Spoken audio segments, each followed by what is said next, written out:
Hampshire County Superior Court is now in session. Court may be seated. Morning. Now before the court is Hampshire County Indictment 1180 CR 0128, Commonwealth versus Cara Rintala, the matter currently on trial. Morning. Morning.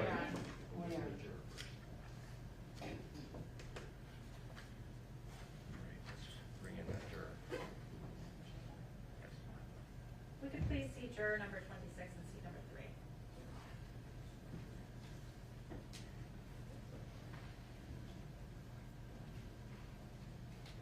I see everyone's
That's sort of the overarching constitutional principle that I think all of this comes under.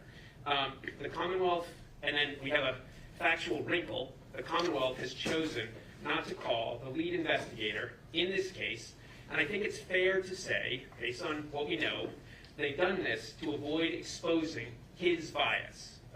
Jamie McGarrian, they've done it to avoid exposing his bias, to protect their case. And that's their choice, but that's why we're in this unusual situation. Now, I think it's also clear from the record evidence we've already had that from the first moments of this investigation, the first responders who have testified and Trooper McGarrian formed a bias against Cara Rintala. And when I use this word bias in this context, I want to be clear. Everybody has a bias. I don't mean a nefarious bias. I mean a point of view. And their point of view was that this body is cold and stiff. Their point of view is that Cara has said she was home at some point this afternoon, and the five of them jumped to a biased conclusion, which may be right, may be wrong, but a conclusion that, aha, we think she did it because the body's cold and stiff and she was alive. The problem is that none of those five accounted for, were qualified to understand the scope, the nature of Ryder, and specifically, they were not qualified to understand the relevance of vigorous struggle immediately before death. And that's what created this erroneous, from our point of view, erroneous bias. The Commonwealth doesn't have to adopt that, but that's obviously our point of view. We've articulated it repeatedly. It's not a surprise. That is the bias that we are trying to expose here, and specifically trying to expose through the whole trial, but Dr. Richmond's testimony. So the biggest problem is that the first response, okay, so sorry. So Your Honor has, I think, quite accurately characterized the relationship between Trooper McGarrian and Dr. Richmond, that Trooper McGarrian is acting as a conduit. And so there's two different things, as we've all sort of developed. He's acting as a conduit for the first responders who have testified, and we've got their reports, and that is not a Sixth Amendment law. To the extent she's relying on them, the first responders, that is not a Sixth Amendment problem. But then we've all come to see, to the extent Trooper McGarrian is giving her his own observations, that does create a Sixth Amendment problem. So here, where he's a conduit, and, as we've already explained, he clearly has a bias before he starts acting as a conduit, we see that it's virtually impossible to disentangle his bias in acting as a conduit, giving information to Dr. Richmond. Specifically, to what extent is he using his bias to shade the information he provides as a conduit? And it's for that reason by itself, because it's impossible, we submit that we cannot adequately defend Mr. Rintala's Sixth Amendment right to cross-examination and reveal bias in Dr. Richmond, specifically to extract the basis, the extent to which her opinion is based on Trooper McGarrian's own observations that we can't get at because they have chosen not to present him, the lead investigator in the case. So that's our first position, that what we've established so far prevents her from exercising her Sixth Amendment right, and the remedy, the only remedy, is to exclude Dr. Richmond. But we have an alternative. If Your Honor is unwilling to do that, or it feels, feels that that is not merited under the case law, we have an alternative. And our alternative is, and you sort of alluded to this, and we just are, it's more in the nature of obtaining clarification of your ruling. You said just mentioning Trooper McGarrian won't open the door to Trooper McGarrian's involvement here. So we have very specific instances. There's no point in hiding the ball. The things that we want clarification on are really three separate episodes. First, Trooper McGarrian's conversation with Dr. Richmond on the night of the incident, where he gives her, from her point of view, he asks her a question. He says, okay, if you got a body, and I'm paraphrasing, and this is her testimony, if you got a body that's stiff and ice cold and stiff as a board, could that have happened, could that person have died 3 to 4 hours ago? And she says, oh no, that would be more like 6 to 8 hours. I think it's roughly paraphrasing.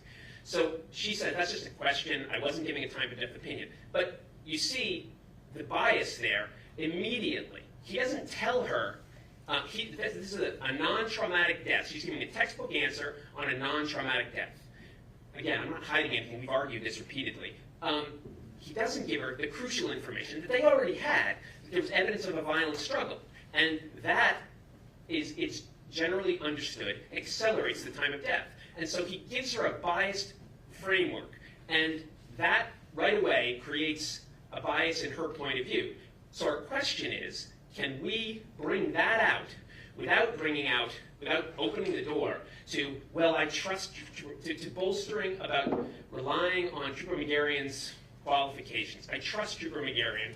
I find him to be a generally reliable and helpful death scene investigator. It's our point of view that that should not trigger that, especially because they've chosen it should not trigger that sort of rehabilitation, especially because they've chosen not to call Trooper Megarian, making it impossible for us to get at his bias. The second crucial moment is in May of 2010, where there's a meeting between, I think it's ADA Steese, I think it's ADA Steese and Trooper Megarian, where, the best we can tell, Trooper Megarian is now acting as a conduit for the first responders, not showing, and this is very odd, but not, as best we can understand, not showing Dr. Richmond the reports, or giving her the reports, but instead describing the reports of the first responders. And we understand that the ruling is Dr. Richmond can't rely on Trooper Megarian's observations, but she can rely on the first responders' observations in the reports. But it's in this odd situation which the Commonwealth has created, where Trooper Megarian is relaying their information, not giving the reports, but relaying the information. So what we're getting at very clearly is we are concerned that he is shading the information consistent with his own demonstrated bias. And so, if you're not going to exclude it, we want to be able to bring out that that's what happened. That Trooper Megarian, just describe what happened. Trooper Megarian is relaying the first responders' in observations without giving her the reports. And so, again, our question really is, does that open the door to any sort of rehabilitation of Trooper Megarian? Well, he wouldn't shade the reports. He's an experienced death scene investigator. He would know not to do that. Those sorts of questions. We submit they should not be able to do that. We should have no conversation about, no questions about rehabilitating Trooper Megarian's competence or lack of bias, because again, the Commonwealth is choosing not to make Trooper Megarian available to us, preventing us from examining him about his own bias. And then lastly, the moment that she gets the reports. She gets the reports a week before the first trial, which again, and that's 2013. The reports are created in March of 2010, and for reasons that we don't understand, she doesn't get them until 22 months later, if I got my math right.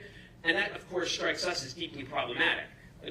She's forming her opinion before she sees the reports themselves, relying, I guess, on the interpretation of the reports from a clearly biased lead investigator, Trooper Megarian. So again, we want to bring that out, but we don't want to open the door to Trooper Megarian having a reason, or it didn't matter, or there's no concern for bias here because Trooper Megarian is such a nice guy, or such a great guy, or such a well-experienced such an experienced death scene investigator. So those are our three, sort of, for an alternative remedy, we're seeking clarification that we can pursue each of those episodes, develop the facts for each of those episodes, without opening the door to rehabilitation of Trooper Megarian. Thank you. Okay, so just so I'm clear, that's the alternative remedy. That's the alternative. The primary is that that Dr. Richmond be precluded from testifying, at least about, I think about anything, but the only thing she's really, about time of death. She's precluded from giving a time of death opinion because we cannot extract the extent to which her opinion is a product of Trooper Megarian's bias, because the Commonwealth is not calling Trooper Megarian. Okay, so let me just address that your argument that I should exclude all of her testimony, or at least time of death. Sorry, I may have misspoken, and I don't mean to interrupt. Let me just be clear. We want to exclude all of her testimony, period. Okay. Thank you. Sorry. All right. So that goes beyond the motion you filed and the motion that we argued. I believe the motion you filed only asked that she not be permitted to rely on any information she received from Megarian in offering her opinion. And I think what I found yesterday, based on my own review of some of the transcripts and based on the representations of both parties who have much more information at their disposal, was that although she testified at some length about her relationship with him and sort of puffed him up and talked about his credentials, that in the end it didn't appear as though she had relied on anything that he had done directly, and that he was merely a go-between in terms of relaying the information that was testified to by the first responders. And based on my review of her testimony, it doesn't seem to me that she strayed from those observations. I don't see any evidence that there was some additional information that sort of seeped into her analysis and ultimately her opinion, at least as to the cause of death. And I think what we're talking about here primarily is rigor mortis. That to me seemed based solely on what I've heard from witnesses. So so in that respect, well, for that reason, I allowed the motion, because, and I don't know that there was any objection, because it didn't seem like she was relying on information, so there was no reason not to preclude her from making that part of her opinion. As far as your ability to cross-examine, I found yesterday that you would still have a meaningful opportunity to cross-examine her based on the evidence that she relied upon, and that the Commonwealth couldn't make any reference in their direct examination to Trooper Megarian. So I guess I don't. The opinion that she's offering, the important opinion, is the opinion she's offering today, based on information, again, most of which has already been admitted into evidence. So I don't see any basis for excluding her testimony altogether. But as to your alternative remedy, so some of which I think is if not all, is I guess it depends on the wording, is I think consistent with the ruling I gave yesterday. So there should be no mention of Trooper Megarian during direct testimony. Then it's really up to you whether you want to bring him up and how. And that's not to say that you won't be opening a door or doors in doing so. But let's start with the hypothetical.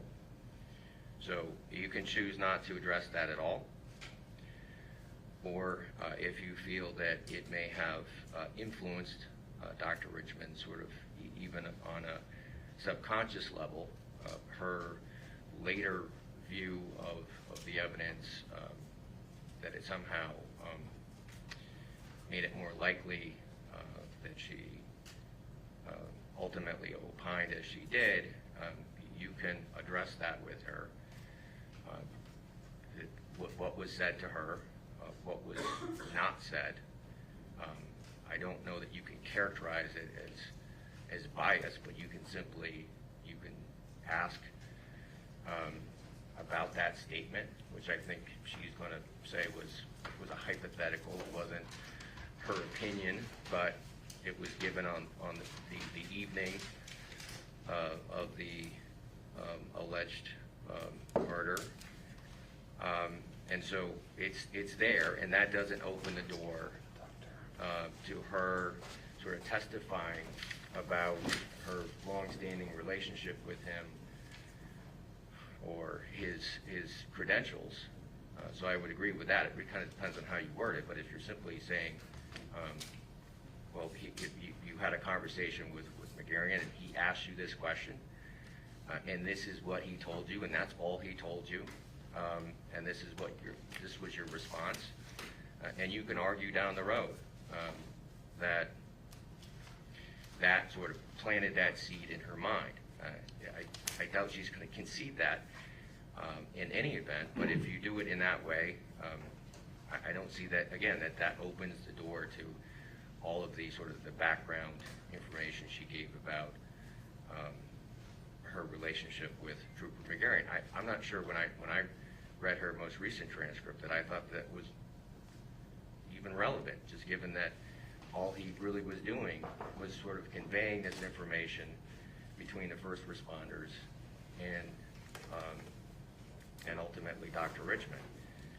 As to the fact that she didn't review the reports of the first responders, I think that's also a fair game. I also don't believe that she ever met with them. She's relying on their testimony or their observations. I think that then opens the door to the Commonwealth. Hold on.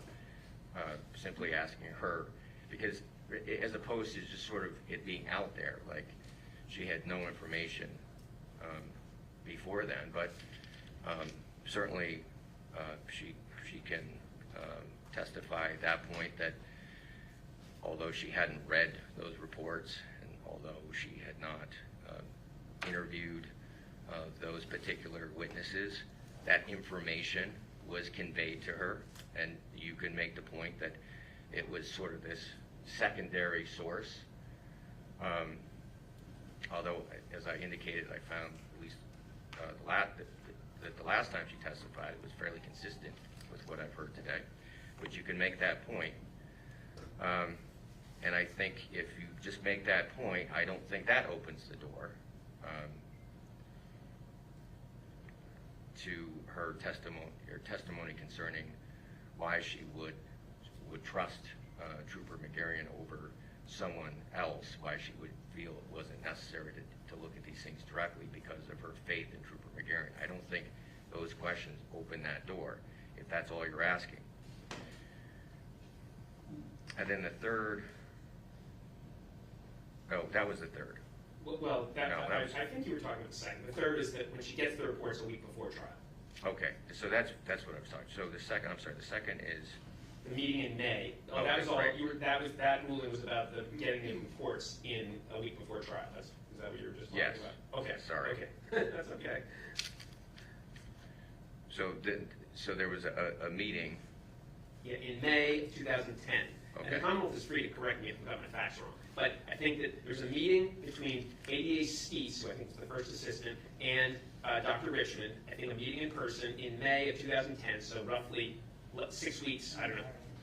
I'm sorry, Trooper McGarrian, I don't know what I said. Trooper McGarrian and ADA Steese and Dr. Richmond in May of 2010, in which, as I understand it, Trooper McGarrian, for the first time, gives her a summary of the reports of the first responders. He doesn't actually give her the reports, but he acts as a conduit, giving her the information that the first responders had put in their reports. That's our understanding of where she first gets the information from the first responders, and I guess develops her opinion about time of death in this case.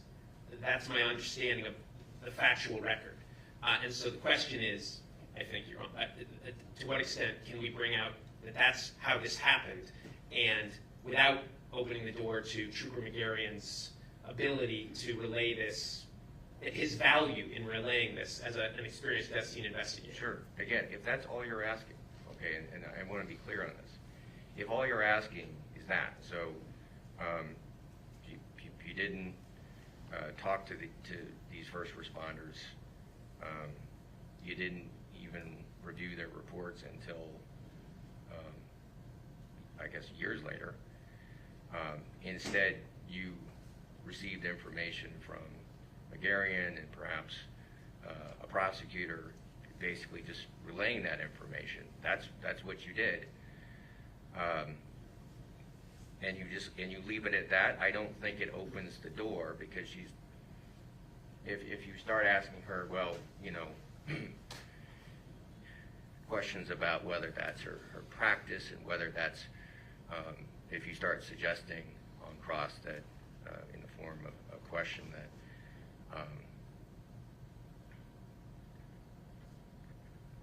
I suppose so let me back up. If that's all you do, then you can argue down the road based on other evidence, or just based on a reasonable inference that maybe that wasn't the most professional way to go about this, and that if you are developing evidence that the police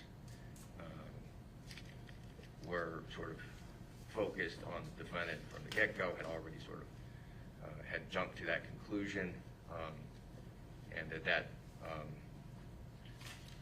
kind of colored their the way that they sort of relayed the information.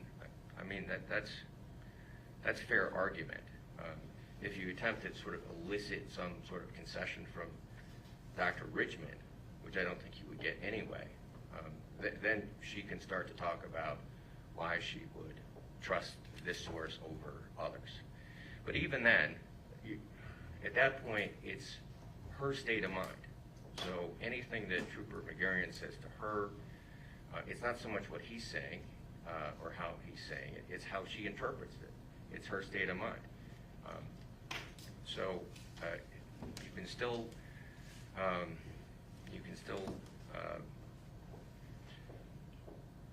cross-examine her on that bias, at least as it affected her. But if what I'm saying is if you go down that road too far, I will permit Dr. Richmond to explain why she may have relied on Trooper McGarion, taken his word for it, trusted him to provide her all the relevant information from these various reports and from these various witnesses. Okay, that last one is the only one I want clarification on. It's a very simple question, I think. So I'm hearing you say that in describing the meeting in May of 2010, we can clearly get out that Trooper McGarion relayed the information from the first responders, and simply developing or simply eliciting that she's here, that she's in a meeting with Trooper McGarion and he's relaying the information of the first responders, does not open up the door to the Commonwealth saying, and you trusted Trooper McGarion because he was an experienced first responder, an experienced death scene investigator. That would not be allowed based on that limited. If that is the question, it's a very sort of straightforward, factual question. Yes, that doesn't, in my view, would not open the door. One moment, Your Honor. Done. Thank you. Judge, the only other issue I had is that, I'm sorry, Rosemary speaking on behalf of Cara Rintala. So the only other issue I have is that Dr. Richmond, on a number of occasions during trial 3, referred to trials 1 and 2 in 2. And I don't know if we can have some instruction for her to just refer to them as her prior testimony and not trials. Okay. So before so what we've just discussed is basically in keeping with at least how I viewed my ruling from yesterday. But I haven't given the Commonwealth an opportunity. Is there any objection to those parameters? If the questioning is as precise Right. as just stated, we have no issue with that. Okay. So, again, based on the questions that you have described, nothing beyond that. So as soon as we start creeping past that, then we're going to be spending a lot of time at sidebar. We understand, Your Honor. We understand. Okay. And then as to the reference to prior trials, I think I saw that as well. Perhaps you can just remind her, and if she forgets, we can. I think there's some discussion about an instruction. I don't know if you have something along those lines. If she says trial, there's sort of a standard instruction I can read about prior trials, but the better, I think, it would be better if we just could avoid that altogether. Yes, sir, we have both. If we're all in the same sort of prior testimony, prior proceedings, something of that nature, and at some point, if the parties want me to read an instruction, I'd be happy to do it if, just tell me what you want me to say and when. Thank you, Your Honor. We have reminded Dr. Richmond both verbally and in writing to avoid the use of the word trial, and instead prior proceeding, prior hearing, that sort. Okay. Thank you. And Your Honor, I have advised the clerk upon her inquiry that Dr. Richmond is ideally departing here by 12:30 to catch a flight home. This is her third day in Massachusetts. She has a lot of personal matters to attend to at home. There's one remaining issue that I think we need to resolve before she can hopefully start this morning, which is a motion that the defense filed yesterday about certain language about a reasonable degree of medical certainty. And we would not object to that motion so long as that applies to every expert who may testify in this case, including the defense experts. And I want to be perfectly clear, not only could the defense experts not say that their opinions are held to a reasonable degree of medical certainty, but they could also not say that they do not believe any forensic pathologist could conclude something to a reasonable degree of medical certainty. So long as those magic words aren't coming out of anybody's lips, and we're all on equal footing here, then we know how to avoid that language.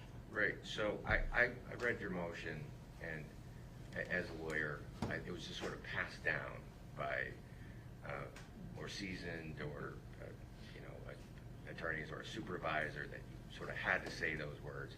Never quite understood what they meant, but it seemed like it was like a foundational requirement for some reason. So I think we can agree that it's not, and the wording is confusing, and it just invites cross-examination along the lines that I think you described, or an argument that you described. So is there any objection to just dispensing, retiring that phrase as to all the witnesses in terms of their own opinions and in terms of their testimony about anyone else's opinion? No, Your Honor. Okay. Very good. Okay. Your Honor, we have also pre-marked all the exhibits I intend to use with Dr. Richmond. I believe there was one limited objection that Attorney Scapiccio wanted to make to a portion of the first exhibit. Just the only objection I have is that it appears that the victim's eyes are open in that photo, and I've asked that the court consider just redacting that portion of her open eyes. I know it's on the crime scene video, I get it, but I'm objecting to it, Judge. Okay. And I feel differently, Your Honor. This, as Attorney Scapiccio said, there are crime scene photos in which her eyes are open. That's the state in which she was found. It's on the crime scene video. It would be not only inappropriate, but I think confusing and misleading to the jury to suddenly be photoshopping, black circles or whatnot on her eyes. They're just open eyes. They're not inflammatory. It's not graphic. And there will be testimony and other exhibits involving her eyes and petechial hemorrhaging inside of her eyes. So I object to their objection, I suppose. Attorney Scapiccio, your objection is noted, but I understand it. I'm not going to And order again, that be redacted. we are asking for the gruesome photo. Yes. objection. So let me know when you'd like me to give that. I think before they start introducing the photos, Judge, Okay. would be the most appropriate. Okay, so Thank just give me a heads up when we're about to do that, and I will give that instruction again. Okay?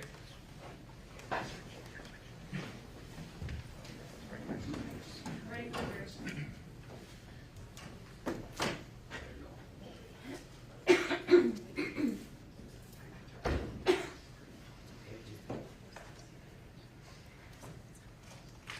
Jury entering.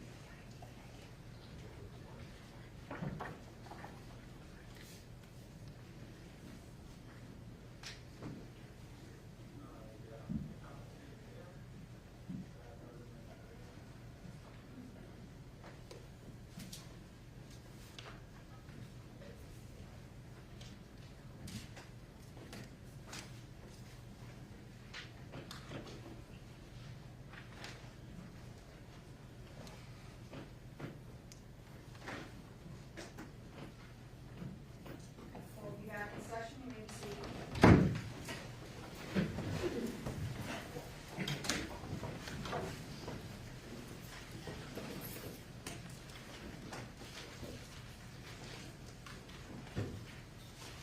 Good morning.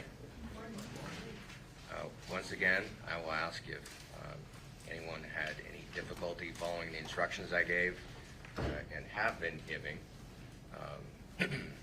Again, those instructions are not to discuss this case with anyone, including each other, not to conduct any form of outside research or investigation, to avoid any contact with any of the participants in this case, and to avoid any and all media accounts concerning this case. If anyone had any difficulty following those instructions, please raise your hand. I see no response. Your Honor, may I recall Dr. Richmond? Yes. Thank you.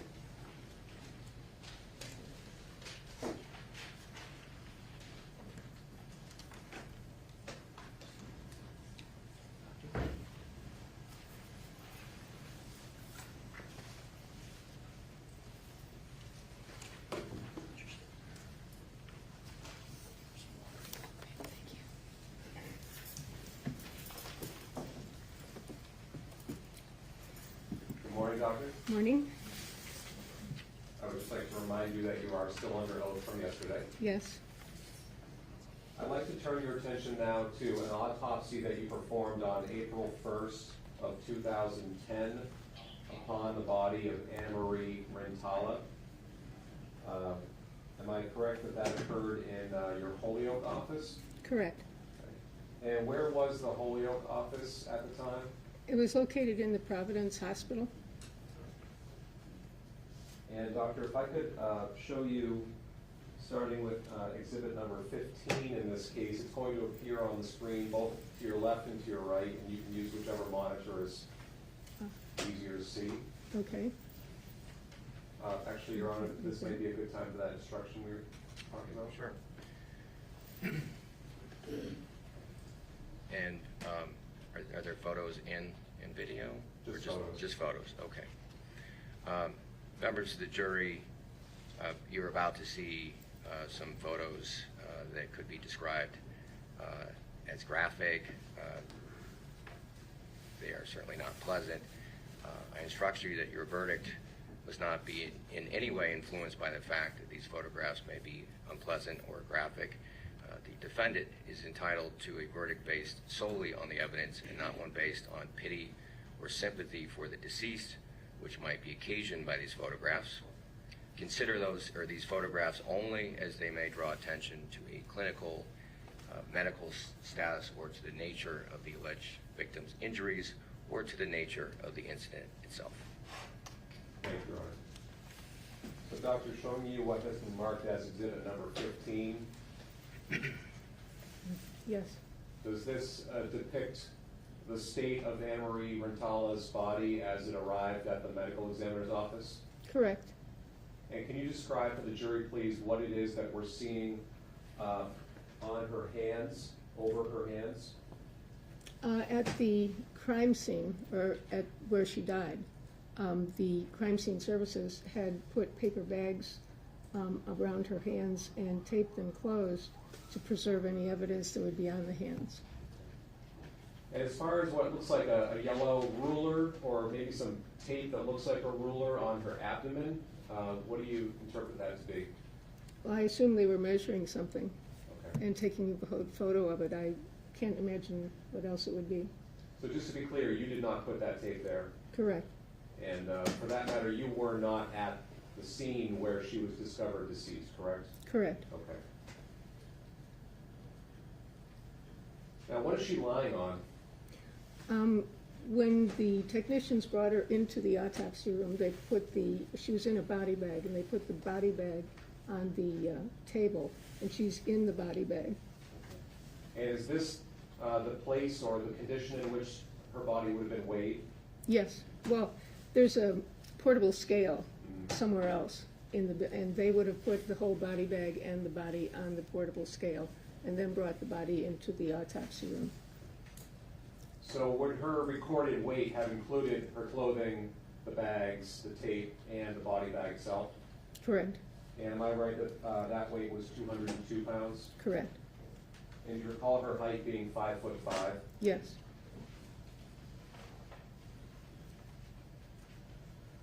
Now, did Annamarie Rintala's autopsy consist of first an external examination of her body? Correct. And did that include also, as you discussed yesterday, a collection of any sort of trace evidence or items that were on her body? Yes. And then did you also progress then later on into an internal examination? Yes.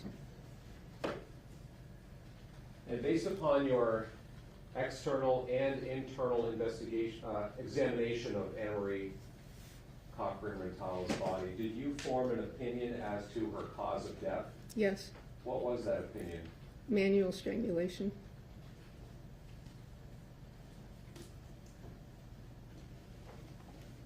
Can you please describe for the jury, first off, what you mean by strangulation? We'll get into manual in a second, but just strangulation itself, what does that mean to you? When someone is strangled, hands or arms or someone's feet can do this too, but they're placed around the neck and they block the transfer of blood to the brain and to the heart. What is it about the blocking of blood flow to the brain or to the heart that may result in death? The blockage of blood from the carotid arteries to the brain will decrease oxygen to the brain, and the brain centers will eventually die. Can you please describe for the jury how much or how little pressure is actually required to strangle someone to death? It doesn't take much pressure at all to block the veins. The veins are very thin-walled, so it doesn't take a lot of pressure. The arteries are thicker-walled, and it takes a little bit more pressure to block them.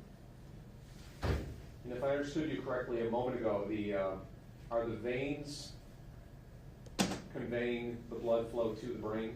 No, the veins drain the brain. Okay. And so the artery is feeding Bringing blood to the brain. Okay. Now, could you please describe for the jury what length of time would the compression of the neck induce unconsciousness? Well, it's been reported that it can cause unconsciousness in about as soon as 10 seconds. 10 seconds? 10 seconds. And what duration, what length of time of compression of the neck would be required to induce death?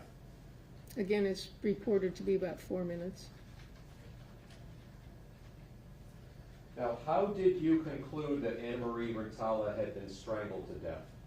From the injuries on the outside of the neck, the injuries that were on the head, face, and the injuries to the muscles inside the neck, around the larynx. Okay. So let's take those one at a time. You mentioned some observations you made to her neck and face area. Mm-hmm. What was it about her neck and face area that you found to be consistent with strangulation? Well, across the neck, there were several areas of abrasion or small, like, scratch marks on the neck. And then there were marked petechial hemorrhages in the whites of the eyes. Little capillaries are broken when you put pressure on the veins, they back up, and you can get these little petechial hemorrhages in the eyes. You can also get that on the face. You get the marked congestion of the face when the veins are blocked. And then when we did the internal examination, on the muscles adjacent to the larynx, there was hemorrhage in both sides, I believe left greater than right, or right greater than left, I'd have to check. But there was hemorrhage in these muscles. And what would that hemorrhaging have been caused from? Trauma to the neck in that region. Doctor, on the screen, I'd like to now show you what's been marked as Exhibit 16. And do you recognize this as a picture of Annamarie's right eye? Yes. And you mentioned a moment ago that when you were examining her eyes, you observed petechial hemorrhaging? Yes. Okay. And explain to the jury, first off, what you mean by that term, and then I'll ask you to point it out in this photo. It's a petechial hemorrhage, petechial meaning tiny, hemorrhage, obviously hemorrhage, and you see it in the conjunctivae there where the little capillaries have ruptured because of backup of the pressure. So the compression of the neck and the blocking of the blood flow, is that what results in these capillaries bursting? Yes, to the veins, the veins being blocked. So is this petechial hemorrhaging a telltale sign, so to speak, of strangulation? You can see it in other things, but it's always something you look for in a strangulation case.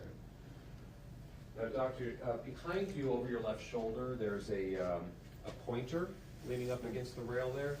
Could you please point out to the jury what we're seeing in this photo as far as petechial hemorrhages? See these pinpoint dots of hemorrhage? These are all capillaries that have ruptured. Thank you. And doctor, now showing you the next exhibit in this photo, this case, which is exhibit number 17. Showing you a photo of her other eye.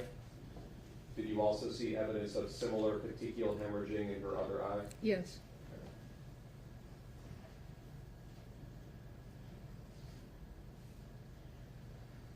Now, I'm not sure if I already asked you this, but what was it about this case that led you to conclude that this was manual strangulation as opposed to some object, some ligature being used? In a ligature strangulation, you would expect to see the ligature mark around the neck, and there was no ligature mark. And when we say ligature, is that like a belt or a rope or? Correct, yes. Okay.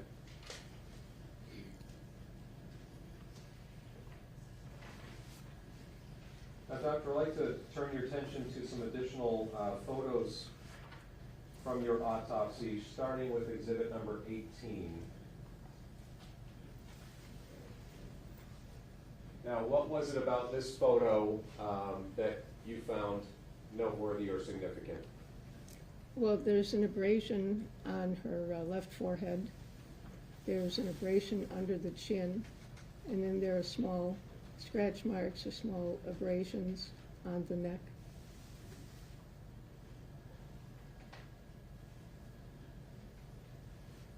Can you say, or do you have an opinion as to what may have caused those marks on her neck? An abrasion is a scraping off of the top layers of the skin, so something rough had rubbed across her under her chin. The abrasions are small, tiny scratches on the face. But from a medical perspective, do you have any way of saying or knowing what caused those scratches? Not exactly, no. Okay.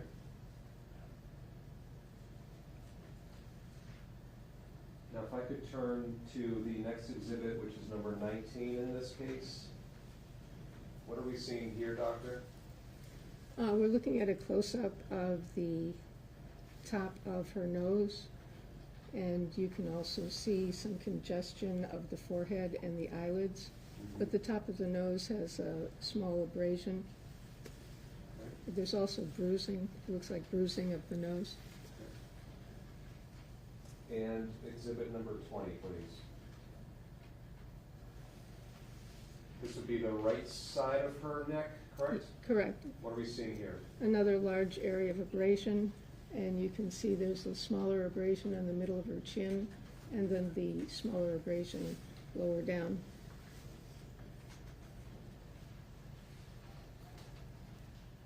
And Exhibit 21, I believe this may have been a part of Exhibit 18, but what are we seeing now closer up in Exhibit 21? This is a close-up of the abrasion that was on the left side of her forehead. And just so we're all clear, when you use the term abrasion, how do you define that? It means that the top layers of the skin have been scraped off by something rough. It's like a scraped knee. And how is an abrasion different from a contusion? Well, contusion is a bruise or a lump of blood under the surface. So, Doctor, I'd now like to shift into some photographs,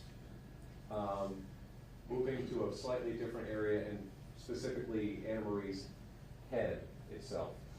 Did you observe any evidence of blunt force trauma to her head?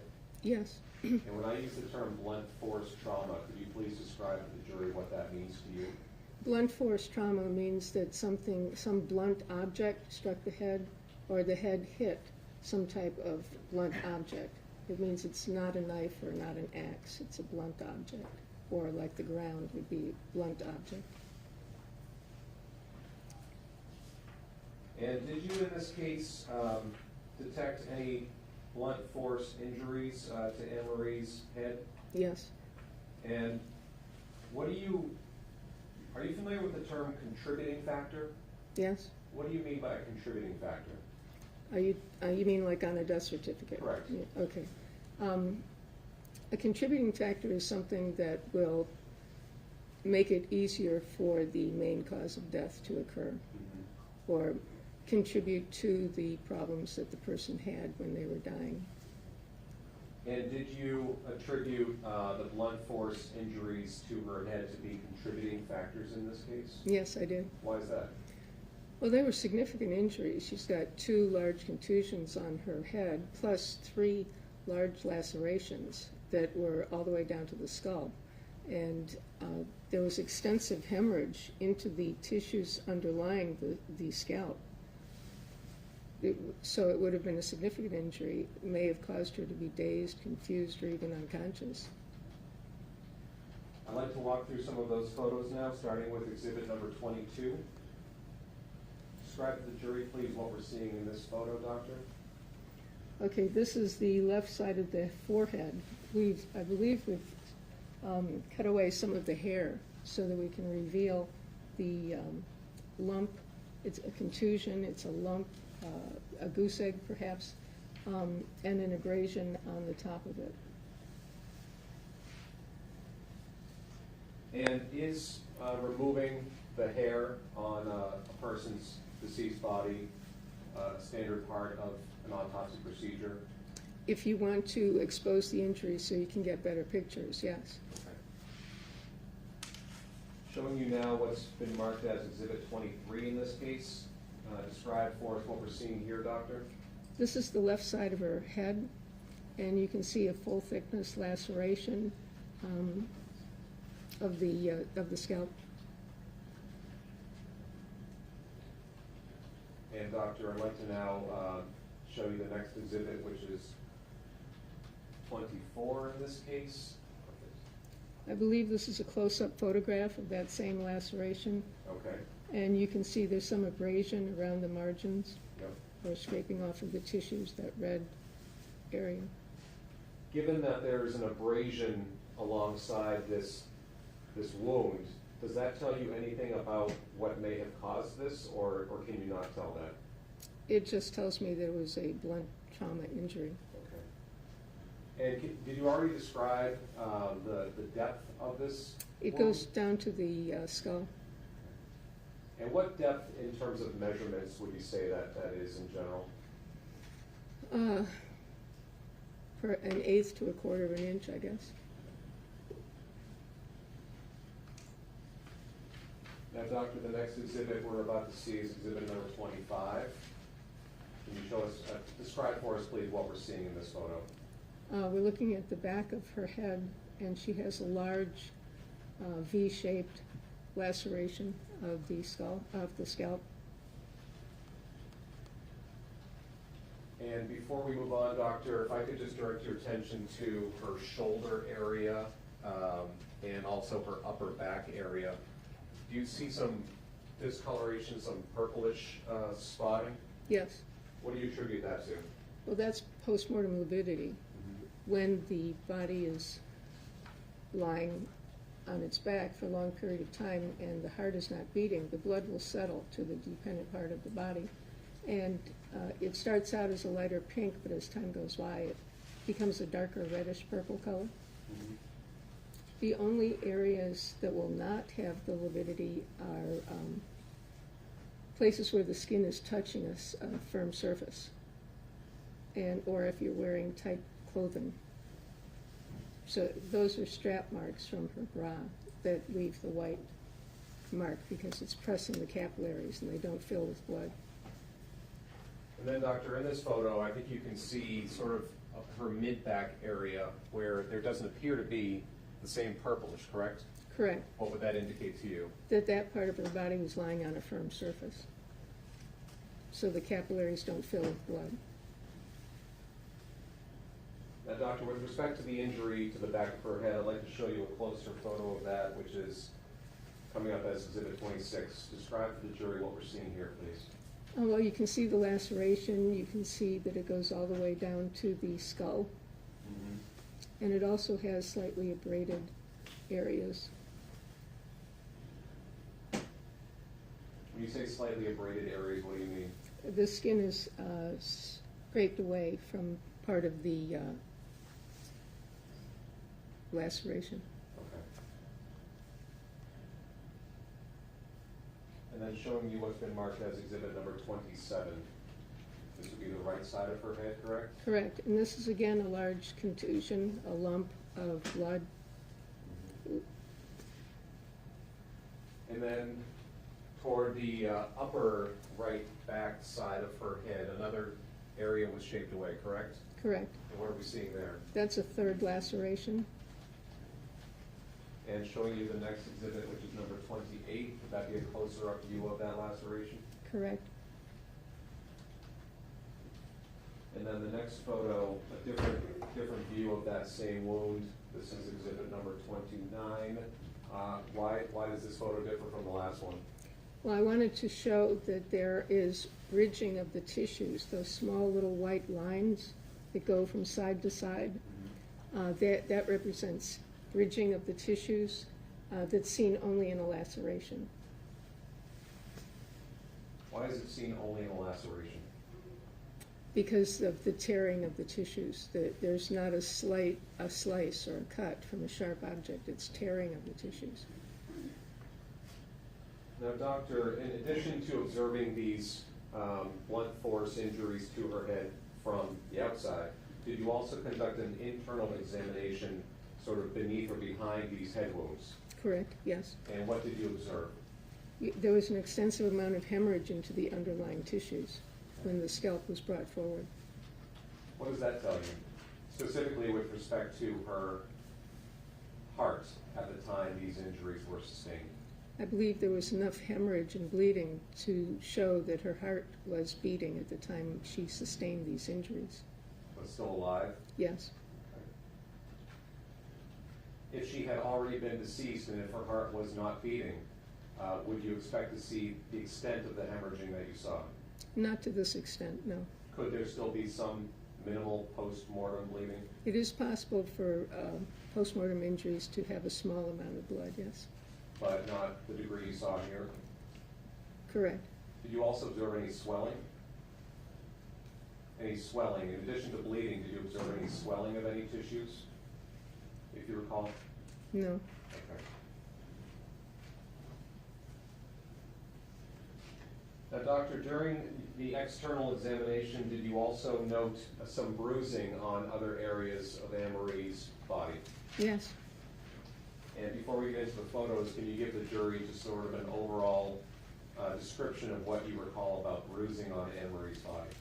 Well, she had multiple areas of small bruises, multiple little collections on her arms, on her back. There were larger areas of bruising. She had areas of bruising on both front of their thighs and the backs of both legs. Do you happen to recall how many bruises or groupings of bruises you noted on her body? I counted about 23 clusters of bruises. So, Doctor, starting first with what's been marked as Exhibit 30 in this case, what are we seeing here? We're looking at her legs, and you can see some area of bruising on the top of the right leg and also on the top of the left leg. So starting with her left leg, that would be the one that's on the top side of this photo, correct? Correct. And then on her right leg, which is on the bottom of the screen, you noted additional areas of bruising. Correct. Showing you the next exhibit, number 31. Am I correct? This would be a different view from the other side of her legs. Correct. Okay, what are we seeing here? Multiple bruises on the front of the leg from the knees down. I'd like to focus in now on a photo of her left foot, showing you what's been marked as Exhibit 32. What are we seeing here? We're seeing a portion of the tattoo, and there's a bruising on the top of the foot. Exhibit number 33, would this be her right elbow? Okay. And you can see multiple areas again of bruising. And Exhibit 34, left elbow? Yes, a larger area of bruising. And finally, Exhibit 35. Would that be one of her wrists? Yes. You can see a faint area of bruising on that part of her arm. Now, based on their appearance, did it appear to you that these bruises were caused during the same general time frame? All the bruises appeared to be recent, yes. Now, given the number of injuries to Ann's body as well as where they were located on her body, do you have an opinion as to whether or not some of them could be consistent with falling down a flight of stairs?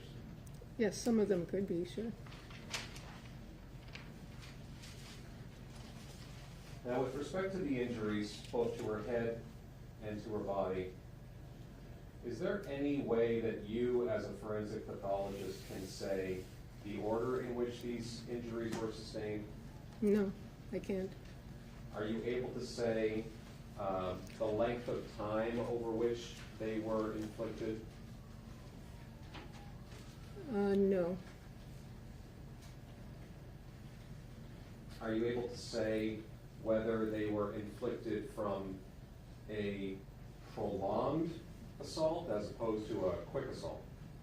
I don't know of any way I could tell that.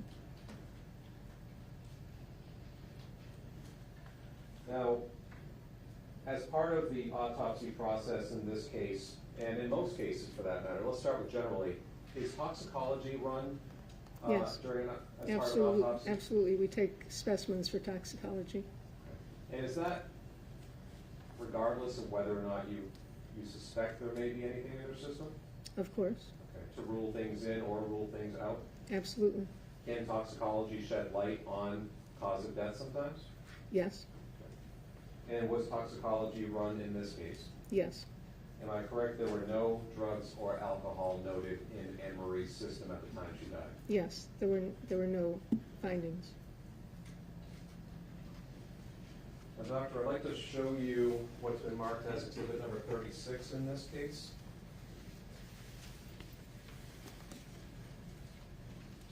Do you recognize that document?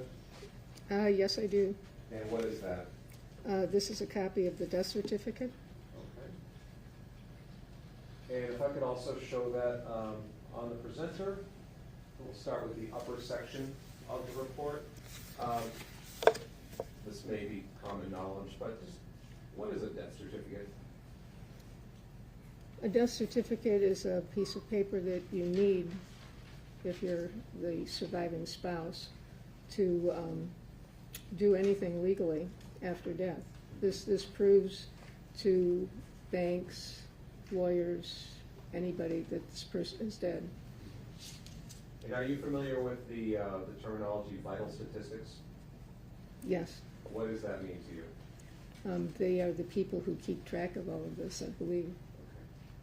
So in the upper half of this death certificate for Annamarie Rintala, am I correct that there's some portions of it contain biographical information, correct? Yes, I don't fill that part out, though. Anything typed was filled by somebody else. Okay. But based upon your knowledge of death certificates in general, you'd agree they contain information such as the decedent's date of birth, correct? Yes, Where they lived at the time, yes, the date that they died, yes, and family information, spouse, parents, yes, etc.? yes. Okay.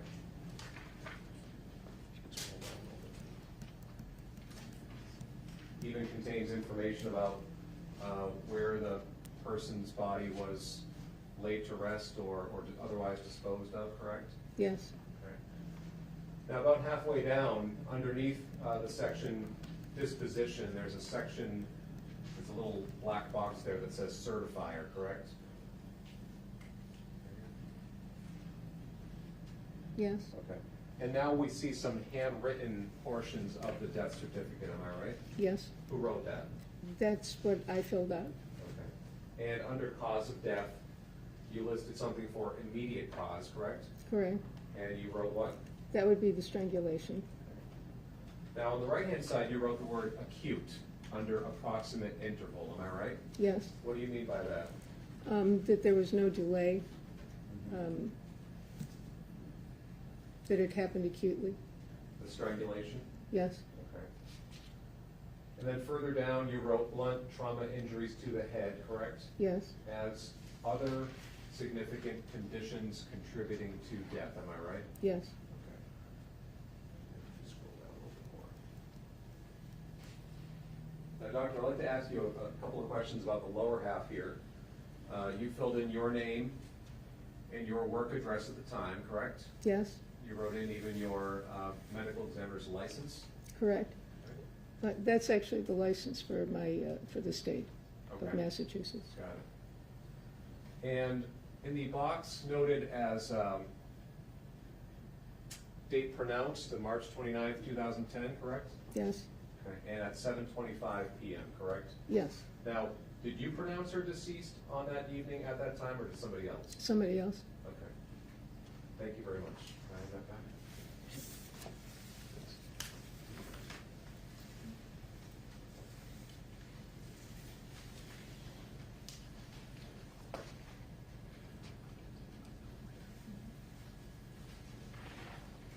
Doctor, I'd like to shift topics now a bit and ask you some questions about time of death.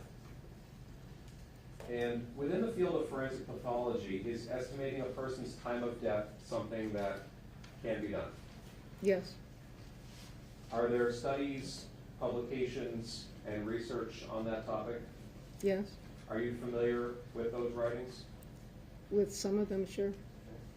And can you please just describe for the jury, what is the general approach that you would take if you're trying to determine someone's time of death? Well, the first thing you do is figure out your window, the last time they were known to be alive, the time they are definitely found dead. So that would be your window. Your time of death is in that window. And then are there steps you can take to narrow that window or close the gap? Yes. And what sort of information or sources would you look to narrow the gap? Well, the police would do some investigation as far as mail left at the home or things like that. From my point, what I would do as a forensic pathologist would look at different things in or on the body, the temperature of the body, the development of lividity, or the development of rigor mortis.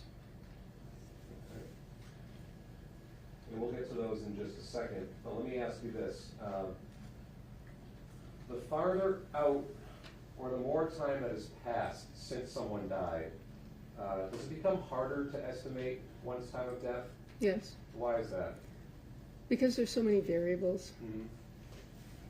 And the opposite question, the closer in time you are to somebody's death, does it become less difficult to estimate their time of death?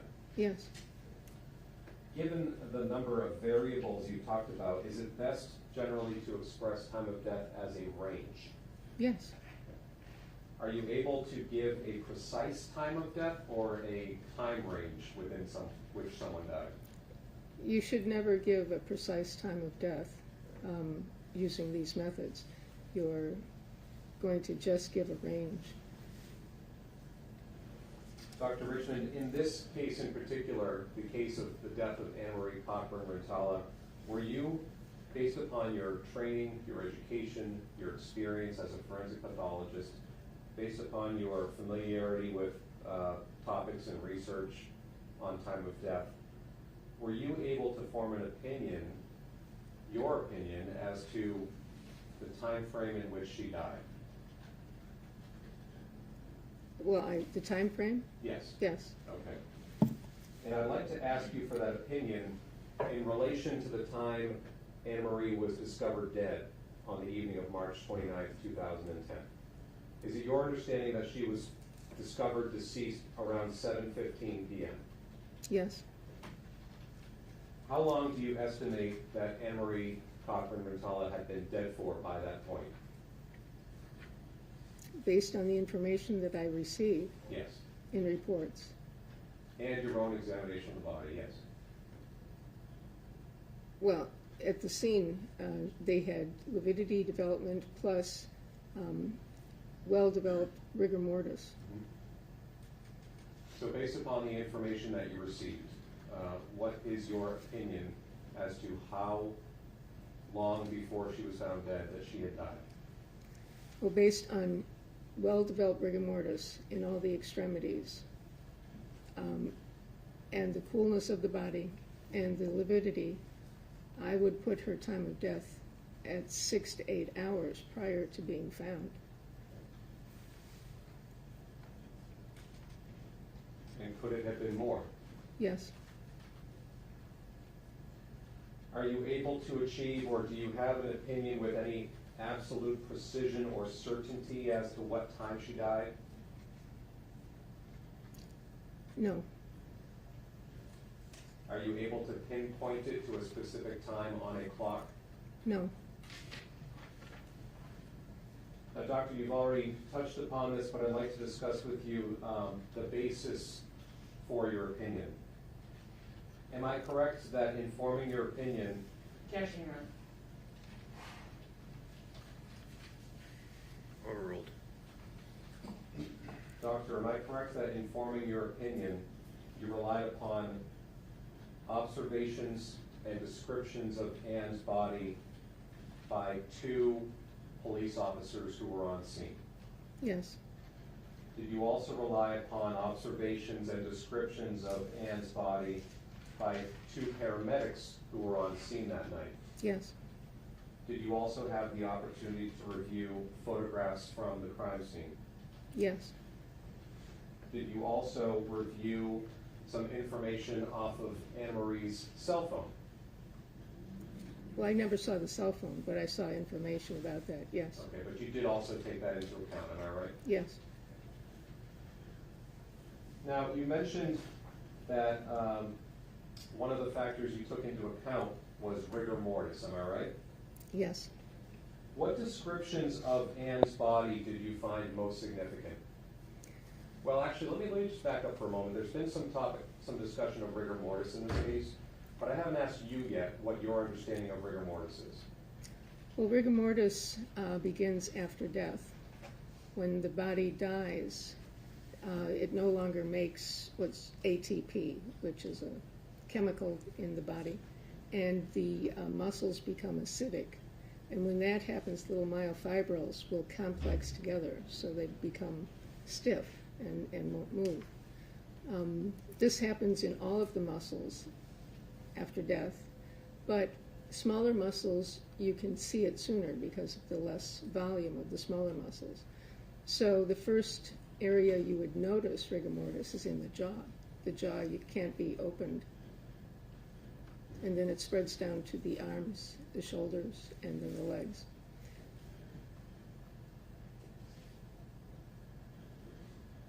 Now, by the time rigor mortis has reached a person's wrist, elbow, and shoulder, what condition would you expect the jaw to be in? Oh, definitely. It would be locked in rigor. And then eventually rigor mortis is seen in the larger muscles in the body as well? Correct. And what would you consider some of the larger muscles to be? The thighs, the legs.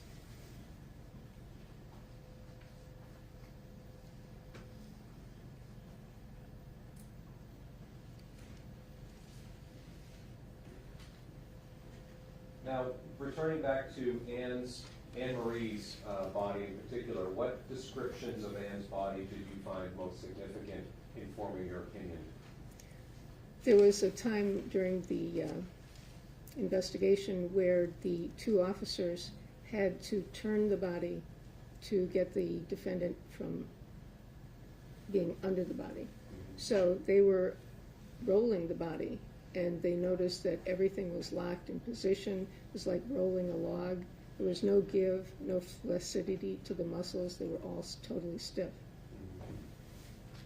And did you also rely upon or review the observations of at least one of the paramedics who was there?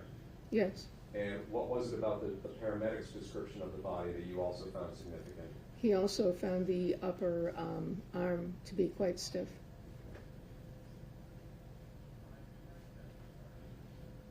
Now, what significance, if any, did you place in descriptions of Anne's arms actually being suspended or not lying on the ground? Very important, I believe, Why? because when the body was rolled over, it had been found on its stomach and was rolled over onto its back. The arms remained up and in an anti-gravity position. They didn't flop back to the ground. They stayed upright. Now, is the degree of stiffness or the progression of rigor mortis that Anne was in when her body was found, is that typically seen less than 6 hours after death? No, I don't believe so. Now, based upon your training and education and experience, how long does it take for rigor to typically reach its maximum point? The maximum point would be about 12 hours. And once rigor has reached its maximum point, give us some sense of how long it may stay there, may stay in that state. Typically, it stays for another 12 hours. And then what happens? Then it slowly decreases because you're moving into decomposition. So the body would become flaccid again. Now, you've said already that time of death estimates should be expressed in ranges, correct? Yes. And are there variables that can affect the rate at which rigor mortis progresses? Absolutely. What are some of those variables? Very hot weather could bring on rigor sooner. Like in Florida, where I'm living now, rigor can come on much quicker because the temperature is so hot. It comes on quicker and goes away quicker. Cold can make it slow down. It's like a chemical reaction. Anything that will speed up a chemical reaction will speed up rigor, like heat. And anything that would slow down a reaction, like cold, would make it longer to develop. In addition to the environment around a body being hot, would a higher body temperature also accelerate rigor mortis? It can, yes. And conversely, would a lower body temperature tend to slow down rigor mortis? Yes. Now, what about the amount or the type of clothing that a person may have on them at the time they die? Could that also have an effect?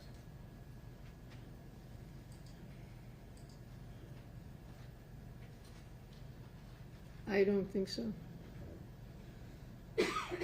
For example, if one person dies wearing a fur coat, the other person dies wearing, or dies naked, might that have any effect on their, you mentioned temperature or environment being a factor?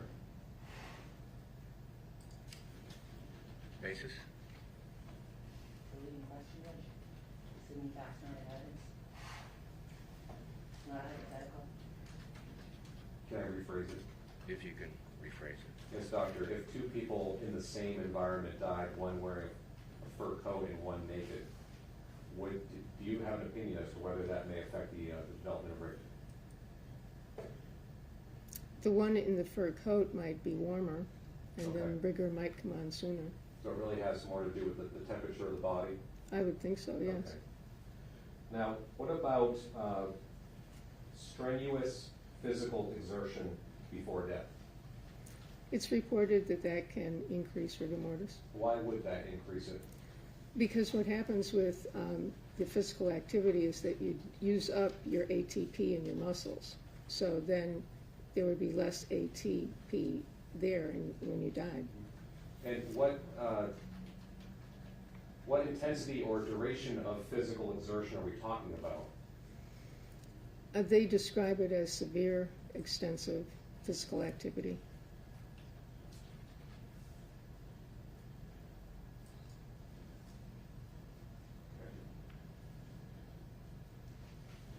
Now, two of the descriptions of Anne's body that you relied upon, or among the descriptions you relied upon, came from paramedics, correct? Yes. Now, why is it that as a forensic pathologist, you would rely upon or place weight in descriptions by paramedics? Well, paramedics, experienced paramedics, go to all death scenes, or they're called to the scene when people are unresponsive. And it's their duty to determine if they're going to resuscitate the person or if they're going to pronounce them dead. So they would need to know all of these fine factors. And based upon your experience as a forensic pathologist, do you understand paramedics to have training or education in rigor? Objection.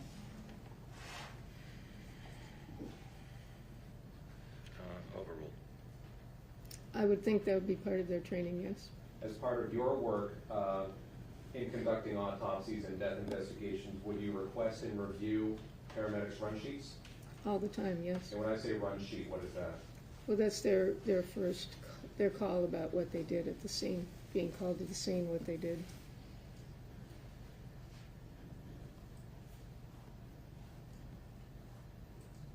And in your experience as a medical examiner, do you also receive and take into account information from police officers? All the time, yes.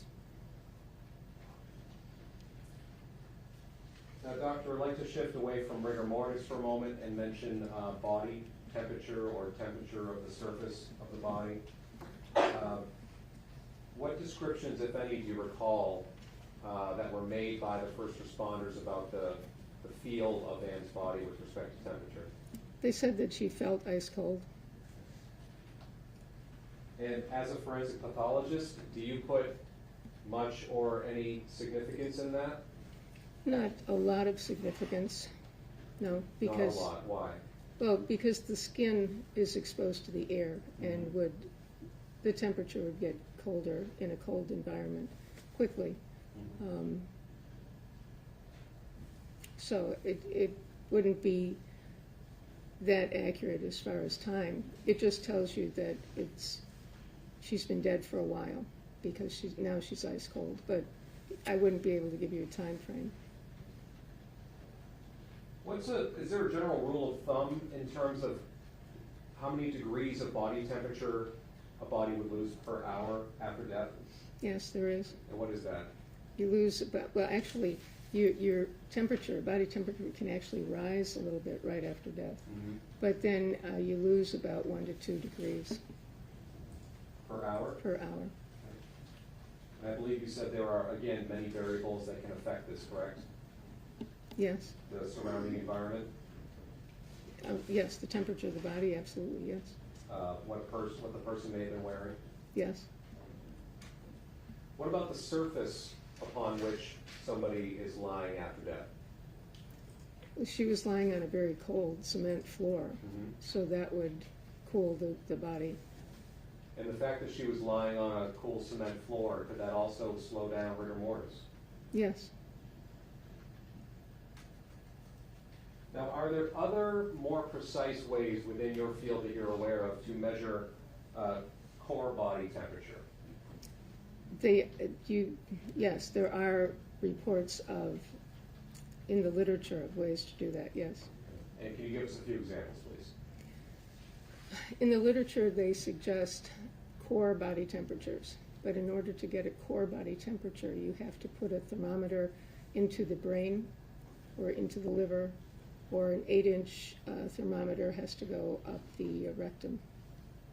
In your experience as a medical examiner, have you ever done those things at a crime scene? I've never done those things, period. Okay.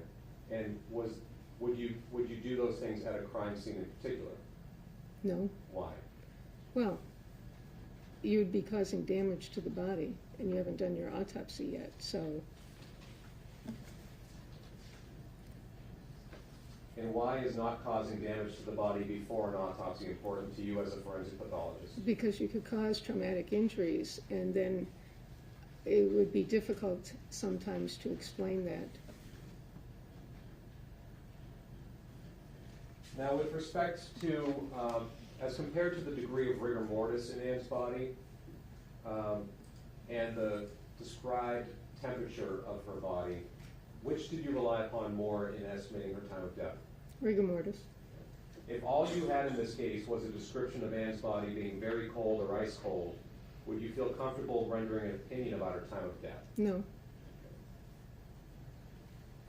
Now, you mentioned earlier that you also took some additional external information, that you became aware of some external additional information around the circumstances of her death, correct? Yes. Okay. And I'd like to ask you specifically why it is that external information from investigators, from those on scene, why would you even consider that relevant to what you're doing? Because I think it is very relevant. It gives you a picture of your window. If you know the last time they did something, the last time they were known to be alive, the last time they spoke with someone, that starts your window, and then you have when they're pronounced dead. So you need that to have your window, and then you determine, to the best of your ability, the time of death in that window. Would you consider it relevant if there were changes in a person's pattern of behavior? It could, yes. Such as mail still being in the mailbox? Yes. In this case, did you have the opportunity to review some cell phone activity on Anne's phone the day she died? Yes. And when you reviewed those records, what effect, if any, did it have on your opinion that Anne had died 6 to 8 hours or more before she was found dead? She actually said more. Sorry, what? She never said more, she said 6 to 8 hours. I think she said 6 to 8 or more. That's what my notes indicate. But Thank you. it's really up to the jury to decide what the witnesses said on that point. Go ahead. Thank you. Doctor, what effect, if any, did that cell phone activity have on your opinion? Well, it seemed that she had stopped doing what she'd been doing a lot of texting and calling all morning long, then all of a sudden it comes to a complete stop. And do you recall the time? Do you recall 12:21 p.m.? Actually wrong. Leave it. Sustained.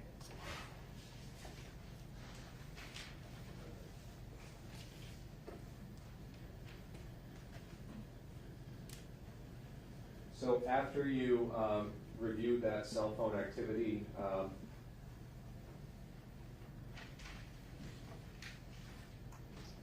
let me ask you this, doctor. Did you place more significance on the cell phone activity than you did on rigor mortis, or more on rigor mortis than cell phone? I think the rigor mortis was more important for me, but the cell phone activity, lack of activity, certainly gives you a good beginning for your window. Thank Now, Doctor, if I could return to an exhibit in this case, I believe it's the last exhibit that was up on the screen a few moments ago, which is the death certificate that you completed in this case, and specifically the lower half of the report. If I could please zoom in on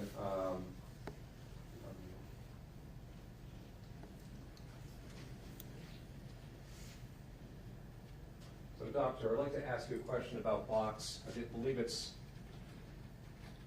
37C, approximate time of death, correct?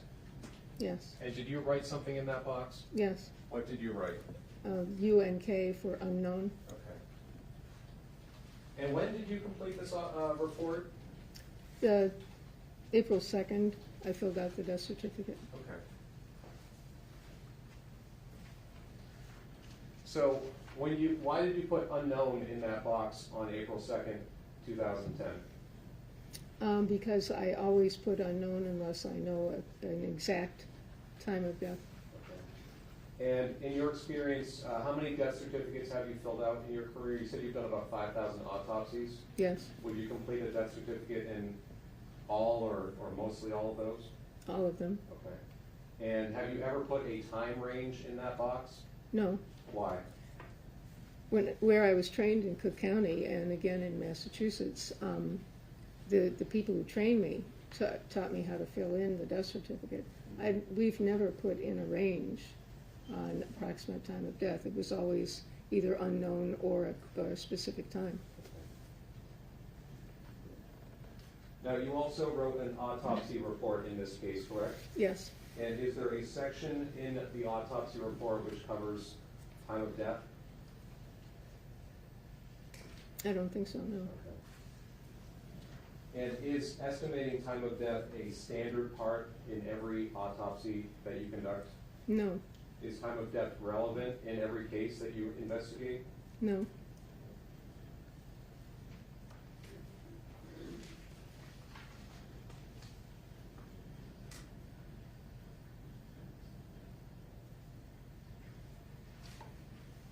Can I have a moment, Your Honor, please? You may.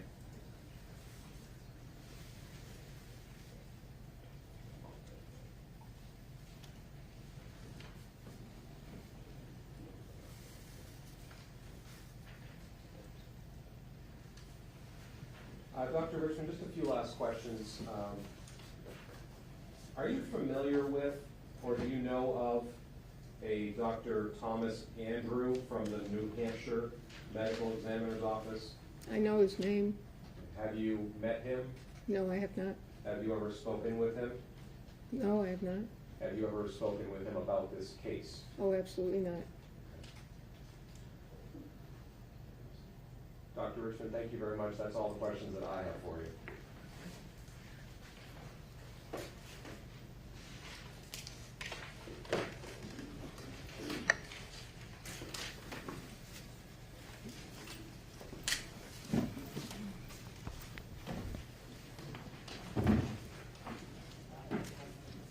Good morning, Doctor. Good morning.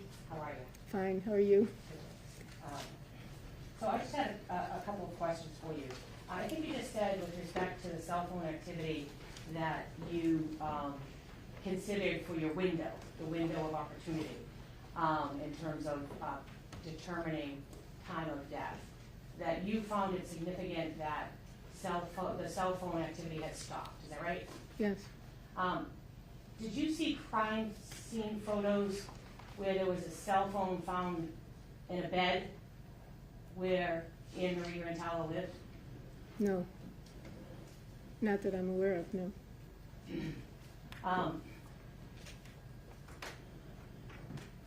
Would it have been as significant to you that there was a lack of phone activity if you had learned that Annamarie Cochrane-Rintala worked nights and slept during the day?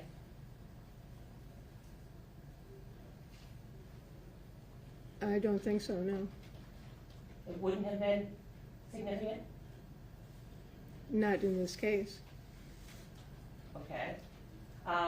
So, did you consider the possibility when you were getting your window that Annamarie Cochrane-Rintala could have been asleep because she had worked the night before? Did you consider that? No. Now, in terms of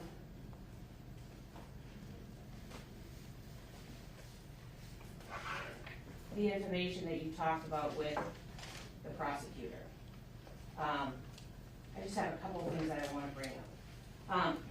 It's fair to say in this particular, you've done thousands of autopsies and responded to thousands of scenes, is that right? No. Do you not go to the scene? We do not go to the scenes, no. Okay. So you did go to the scene in this case? Correct. Okay. So you didn't see the body as anybody else saw it, or as any of the paramedics or the first responders, the 2 police officers saw it that night because you didn't go to the scene? I didn't go to the scene, no. Okay. And do you know from the time that the first responders and the paramedics viewed the body until you got the body in your lab to do, or your hospital to do your autopsy, how much time had passed, do you remember? She died on the March 29th.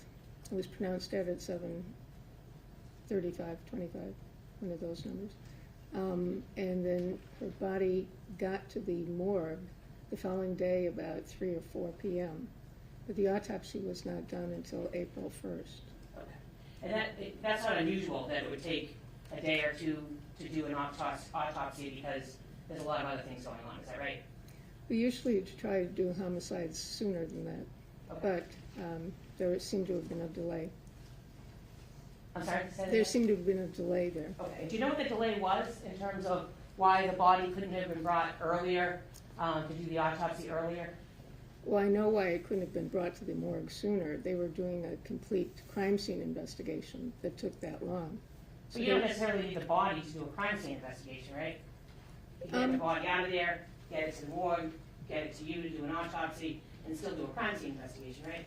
I don't think so. That's not the way many of these cases are handled, but I'm not a crime scene investigator person. I don't know Okay. exactly what their criteria are. Okay, so you don't know. Correct. Now, in terms of information that you, is it fair to say that you had a conversation on the night of the 29th where Trooper McGarrian asked you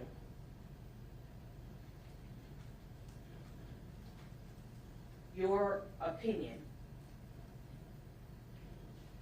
about whether or not a body that was stiff and cold could have gotten in that, in other words, an opinion about how long it would take for that body to get stiff and cold. Do you remember that conversation? Yes. And do you remember telling Trooper McGarrian that it was 6 to 9 or 12 hours? Do you remember what you said to him? He asked me how soon a body could become cold as ice and stiff as a board, and I said 6 to 8 hours 6 to 8 hours. or more. And I think you told the prosecutor on direct examination that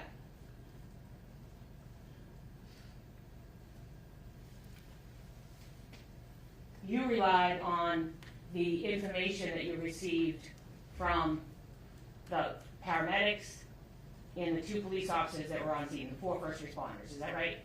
Yes. And you didn't speak directly to them. Is that right? No, I did not. No. Okay. Well, And then could I ask you the next question, which is, do you remember having a meeting with Trooper McGarrian, with an assistant district attorney, in May of 2010, where some information was communicated to you about what the first responders, those 2 paramedics and the 2 police officers saw that night?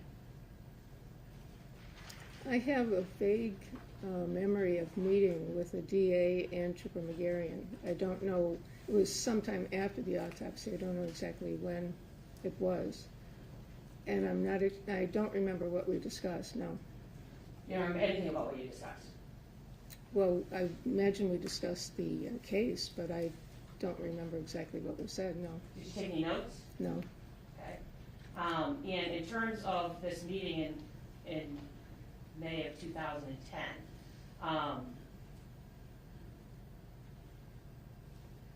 you got your description of what the first responders saw, including the paramedics and the police officers, from Trooper McGarry, is that right?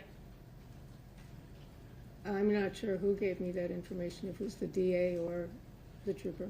Okay. But the DA certainly wasn't at the scene, right? Not that I'm aware of, no. Okay. So, when you had this conversation in May, let me just get the exact date.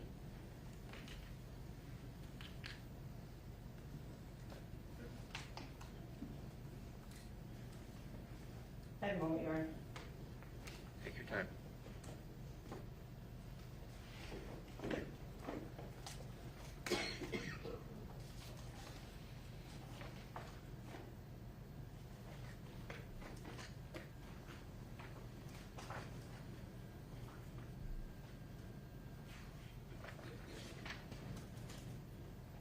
Dr. Richmond, do you remember testifying previously on March 1st of 2013?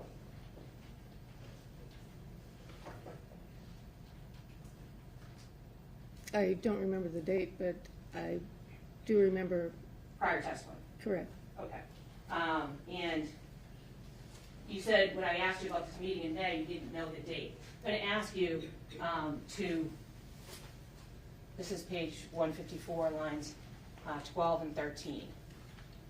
Could you read those lines to yourself, the highlighted lines on that page, please, Doctor?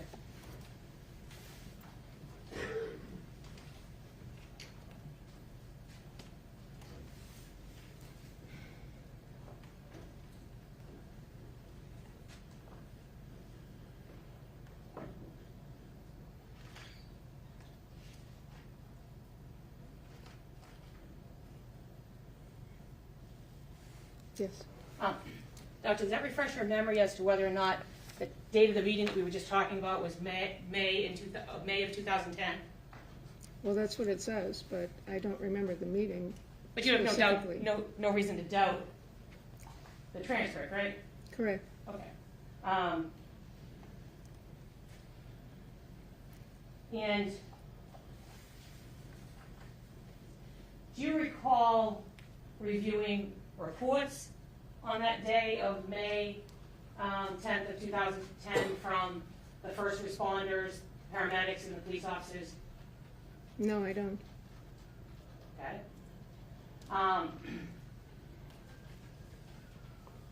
And it was during this time, May of 2010, that you had formed the opinion that the window of death was sometime 6 to 8 hours?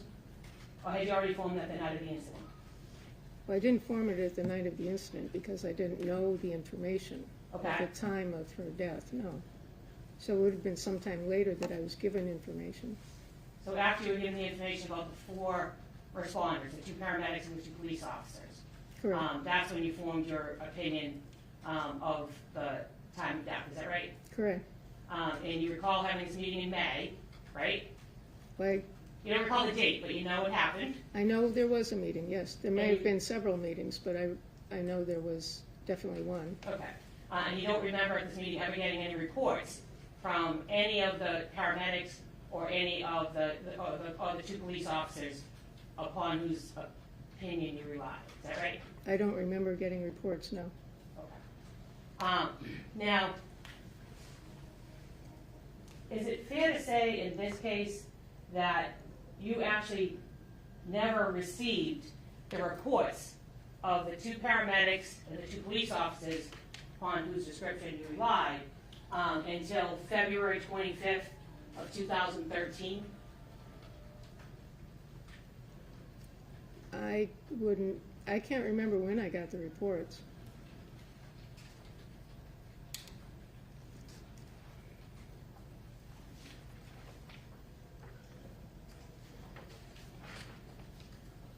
Just have a minute, Your Honor.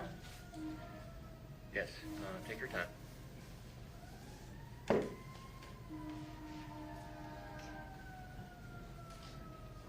Let's start with.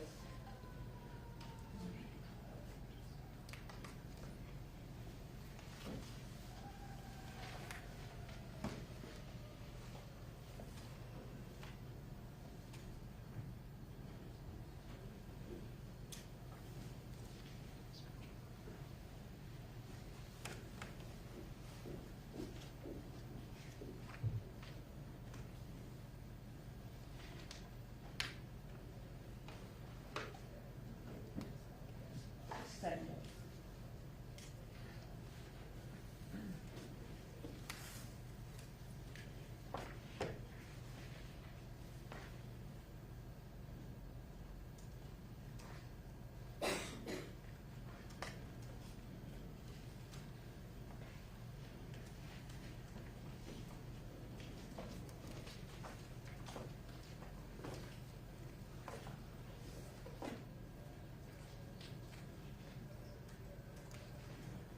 This is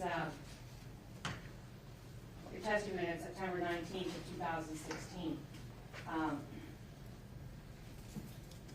Do you remember being, let me ask you this right, refreshes your memory. Can you please read line, this is page 51, lines 7 through 25. Can you read that to yourself, please, Doctor?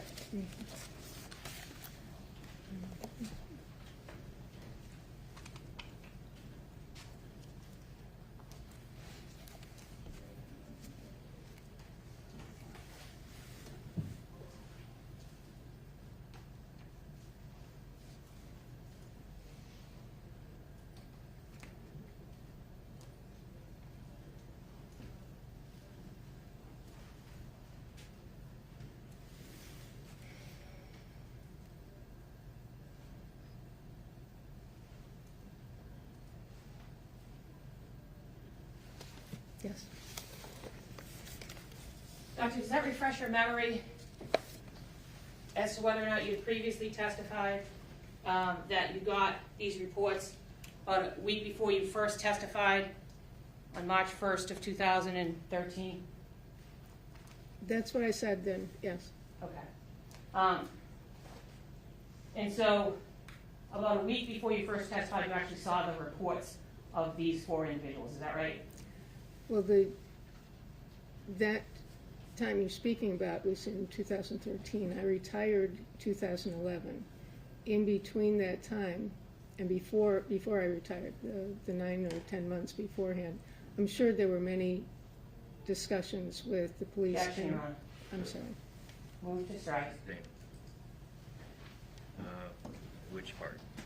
All of it, Okay. other than that she admitted she got the reports a week before her first testimony. Well, Your Honor, I think the objection is untimely. I think that, I don't see a basis for striking her answer. She's trying to explain. Judge, who you seen?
members of the jury, I'm going to sustain this witness's last answer to the last question, and I'm going to strike that answer, so you should disregard it.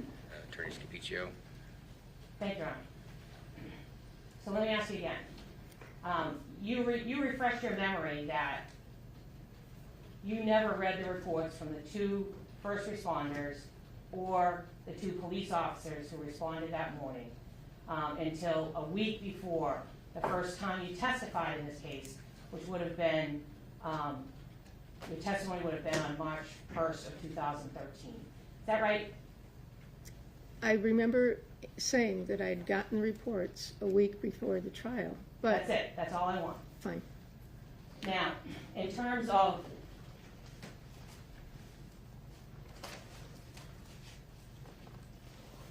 your testimony about relying on the first responders, the 2 paramedics weren't certified death investigators, is that right? Probably not. So you don't even know if they were certified death investigators? Well, certified death No, just investigators. answer my question. Do you know, as you sit here today, whether or not the 2 paramedics were certified death investigators? I don't know.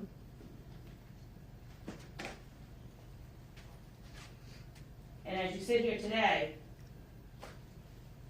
with respect to your time of death determination, it's your testimony that you base that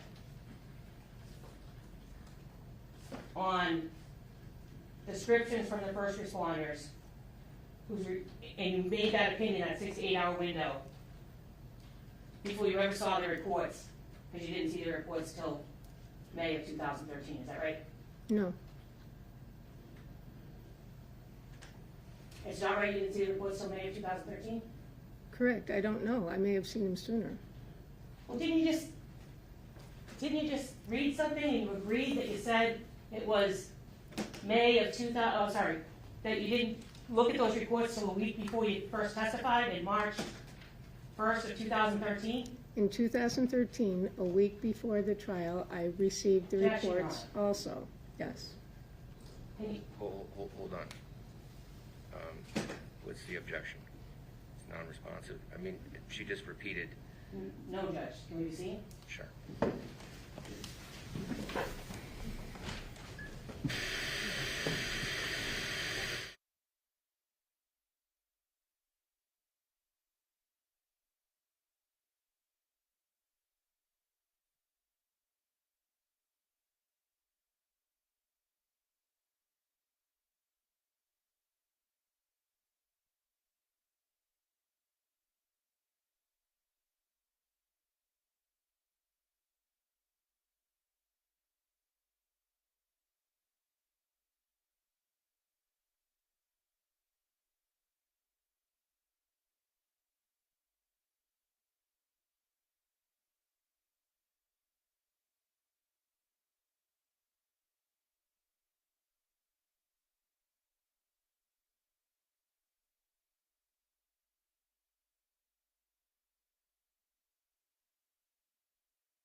members of the jury, we got kind of a late start. We normally take a break mid-morning. We're going to take a break, but it's going to be a shorter break. So it's just about 10 minutes, and then we'll conclude with this witness.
Included a reference to a prior trial.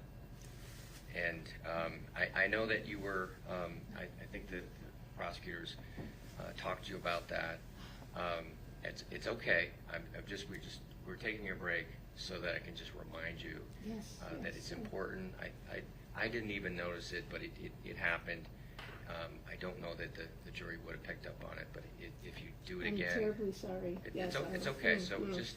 So and I would just ask that you, because there's some information that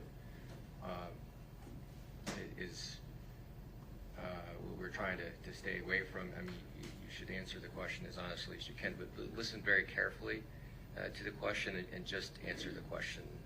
And if the prosecutor needs you to explain anything further, he'll have an opportunity on redirect. Okay? Yes, Okay. thank you. So we're just gonna stay here and let the jury take their break. Well, maybe we can take our own break, but there's no need to have any discussion with any of the attorneys between now and then. But if you need to use the restroom, please Thank you. feel free.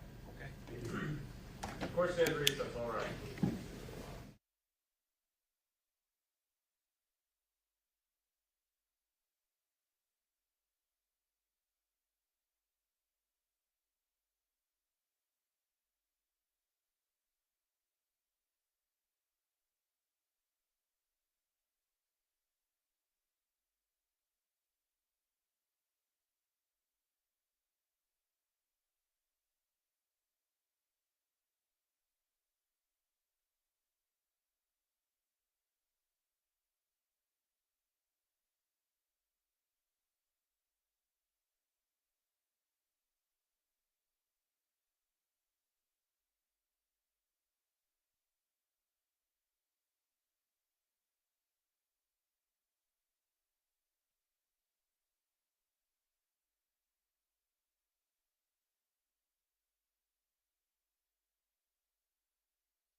just for the record, neither ADA school nor myself said a single word to Dr. Richmond during the break.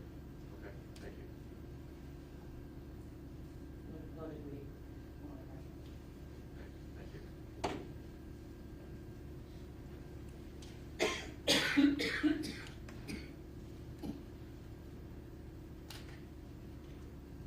Just one more wrong. I don't want to run.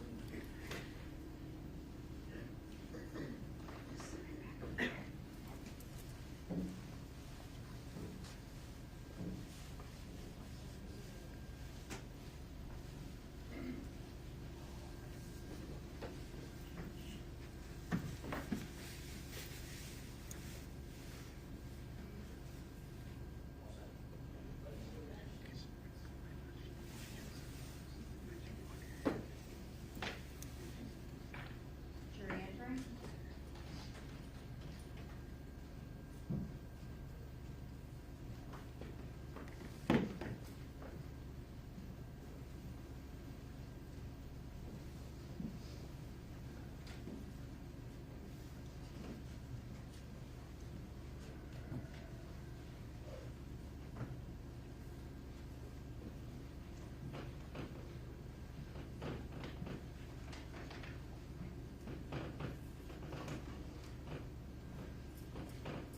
Be seated, court is now back in session.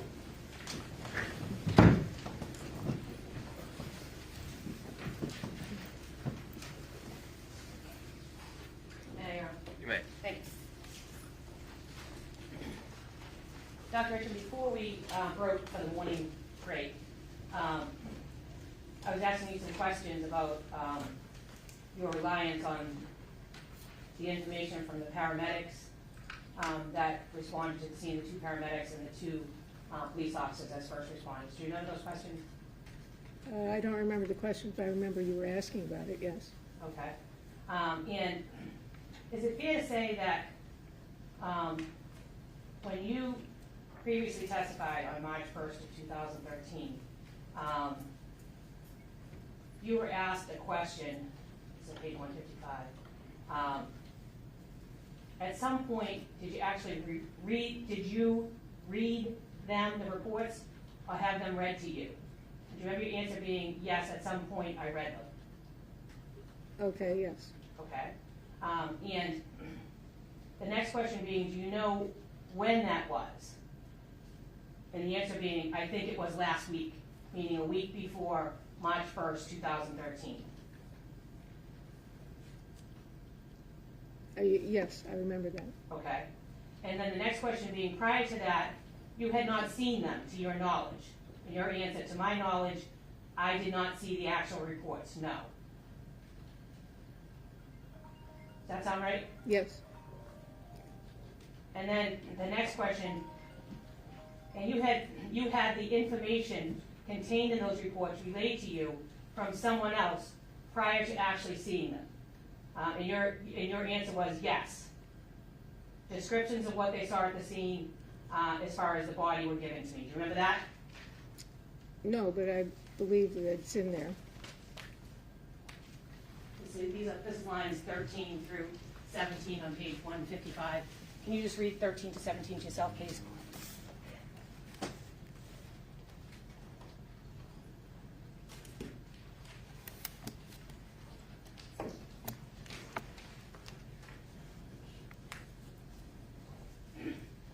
And Dr. Richmond, did that refresh your memory as to when you were asked the question back on March 1st of 2013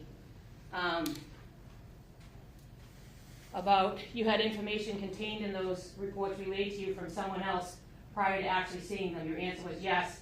Descriptions of what they saw as far as the body were given to me. Yes, Okay. And the next question, those descriptions came from Trooper Magarian. And your answer, yes. Is that right? yes. I don't have anything further.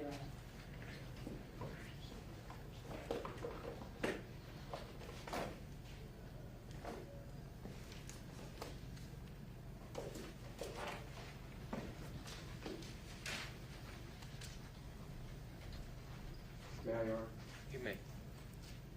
Doctor, when you were eventually given physical paper copies of those reports, was there anything in there different than what you'd already been told?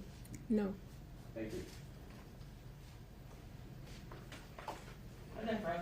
Okay, thank you. Let me step down.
All right, members of the jury, if there's something that I have to deal with which may affect our schedule for this afternoon, I'm just going to take a quick break so that I can do that.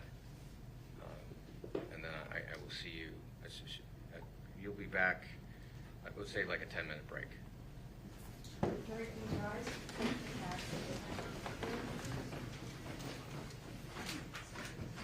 Are you exiting?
Members of the jury, I'm sorry to keep sending you back and bringing you back.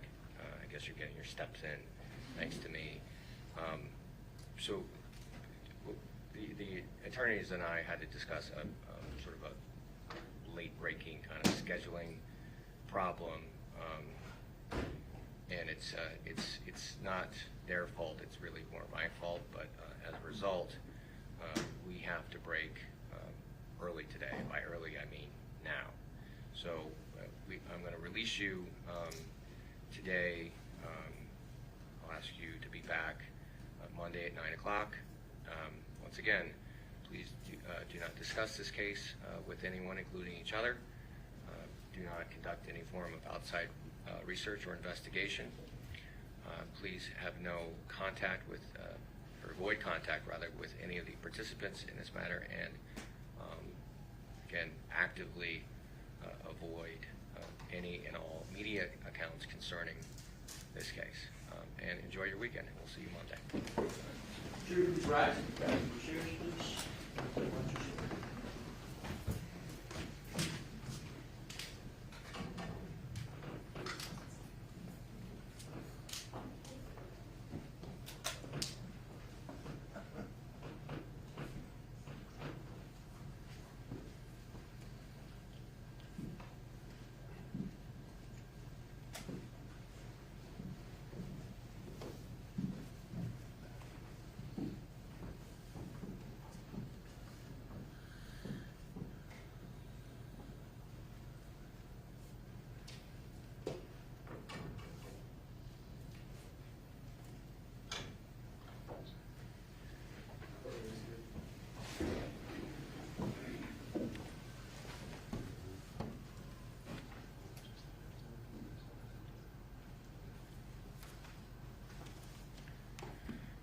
All right, so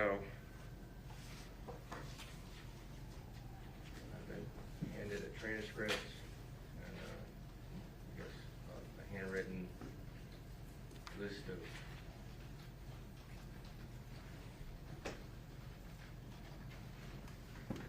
parts of the transcript that I should be looking at. Is there a written motion or? There is not, Judge. Okay. So, two things. Is this something we can at least begin to address this afternoon?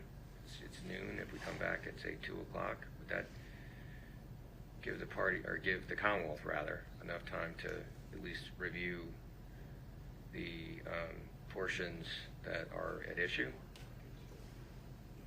I'm hoping so, Your Honor. Again, we've been in session since I got the list. I understand. This is, I Yes. know it's through no fault of your own, and if you come back and you say, I need more time, then you'll get it, but I'm just, I have no idea. Certainly. And all I'm going to do between now and then is just read this. I understand that I may need to watch it, but I may be able to narrow it down just based on the content, without actually seeing it. So if I were to order one or more redactions, what does that mean in terms of delay? And I mean, just how long would it take to further redact this exhibit? I do expect we'd be able to do that for Monday, Your Honor. If they were ordered today, we would be able to do that. Okay. So we'll see if there isn't enough time for either you to make an informed argument or for me to decide, do we have other witnesses who could be on deck for Monday? We do. Okay, so we'll table that for now. So can we be back at 2 o'clock to see whether we can at least, if not address, at least begin to address or narrow the issues here? Yes, Your Honor. Okay. See you at 2 o'clock. Thank you, Your Honor. Thank you. Court, all rise, please. Court stands at recess.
received a list of redactions that the defense was requesting this morning at approximately 9:30 when we were in session.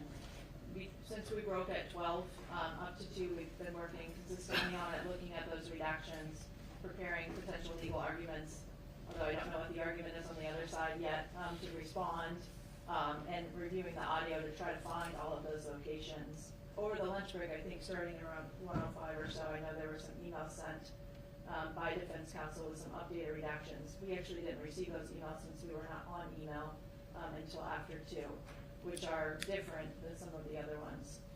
Essentially, our position at this point is this is a murder case. Obviously, it's an incredibly important issue in terms of the defendant's statement and what does come into evidence or what doesn't come into evidence.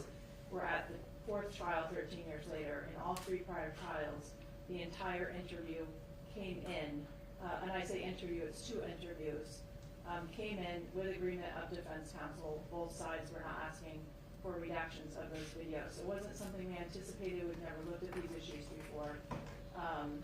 And at this point, we need to be able to compare those in the full context of the interview. And the Commonwealth's in a position where we may make our own decisions if there are going to be redactions. We may not offer all the other parts of that same interview into evidence. It's not something we're able to do given this late hour in this quick stage. So what we're asking for, Your Honor, is time to be able to evaluate that over the weekend, determine our position not only on the redactions the defense has requested, but also if we would be seeking to admit all of the other portions still of the interview or not, and to be able to come prepared on Monday on those issues. I would ask in the meantime if this could be put in writing from the defense. In other words, a written motion could be filed with the list of current redactions that are being requested and the basis for those objections, so that on Monday we can actually have a meaningful hearing. So we know in advance what the argument is for redaction, and I can be prepared to respond to that argument for redaction. So we will be prepared to accomplish the hearing on Monday together. Our hope is if we can do that first thing on Monday, Your Honor would be able to hear the legal arguments, and if you're able to make rulings on Monday morning at some point, we would be able to have our IT professionals make any redactions ordered by Your Honor on Monday afternoon or Monday evening, with the intention of that interview being played on Tuesday. If that's the case, as you know, this was our next piece of evidence with our next witness. We will be able to call other witnesses on Monday, not Robin Whitney, obviously, Detective Lieutenant Whitney. We would be able to fill the date with other witnesses with the intention of putting the interview in on Tuesday. Right, well, that sounds reasonable. Yes, Your Honor, we're happy to. I will do that. I will file by, hope, maybe tonight, maybe early tomorrow morning, but very early tomorrow morning. What's that? So maybe not tonight. I'm being told I might do it tomorrow morning.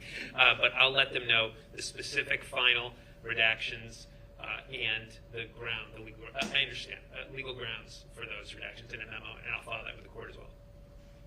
Well, okay, so I think the hope, though, is that we can address this Monday morning. So you won't actually be filing it unless we have electronic filing in this court. We'll be filing it tomorrow. And so I'd like to see this as well. So, well, okay. I mean, you obviously have, like, it doesn't have to be a lengthy memorandum, but what I'd like to see by the end of today is like a basis, as if we were doing this at a hearing, just to identify in a line or two what the objection is to each of these parts. You obviously have, you know what that is, because you thought this through enough to identify certain portions of the transcript. So again, it doesn't have to be anything lengthy, but I'd like to have that, and I'd like the Commonwealth to have it by the end of business today. Absolutely. So just so I know the deadline, 4:30? Or what's the deadline? 4 or 4:30? I can get it to you. If it's 4, I can do 4. I'm just asking. I think if you email it to the clerk, she will make sure that it's emailed to the rest of us. That's fine. But if I can have it, can I have it till 4:30? That's fine, yeah. Yeah, so yes. I wasn't sure if you were asking for longer than that. Oh, no, I can get it done by 4:30. That's fine. Okay. So here's here's a question I have. Is whether the statement, generally speaking, voluntary, is that a live issue? We have no intention of I have no intention, standing here, of challenging the voluntariness of the statement. I'm not trying to be coy. What I was planning to do was identify six specific areas for redaction and the basis for the redaction of those 6 specific sections. That's all I was planning to do. Okay, but as to the statement itself, I don't voluntariness is not, it's a simple yes or no question. It's not a live issue. Just 1 second, Your Honor.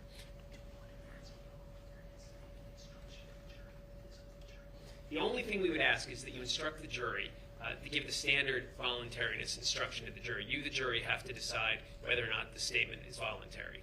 I can't remember the case, but that's a standard instruction, I think. Well, if it's a live issue, if it's not a live issue, I don't need to give that instruction. If it's a live issue, then I need to ask you whether a motion to suppress has ever been filed on that ground.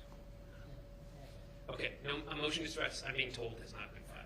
All right, so that means that I have to, and I don't think this has been done in the last 3 trials, but I think I have to make a finding. And that doesn't mean you wouldn't get the instruction, but if you're telling me it's a live issue, then I have to make a finding. So that means we have to have a hearing about that. Then it's a live issue. All right, so here's my next question. Do I need to watch this?